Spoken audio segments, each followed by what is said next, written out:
Iran Israel যুদ্ধবিরতি কার্যকরের পর প্রথমবারের মতো কথা বলেন হিজবুল্লাহ প্রধান নাঈম কাশেম।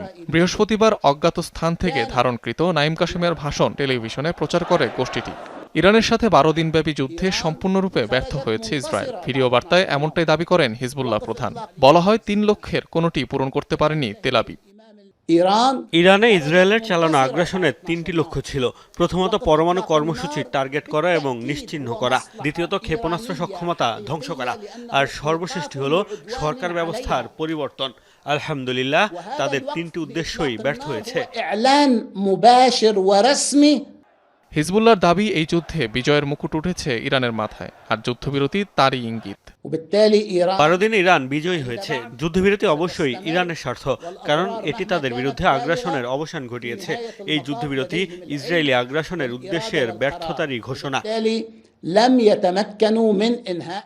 ইসরায়েল চাওয়া সত্ত্বেও ইরানের পরমাণু কর্মসূচি বন্ধ করতে পারেনি বলে দাবি করেন নাঈম কাশেম।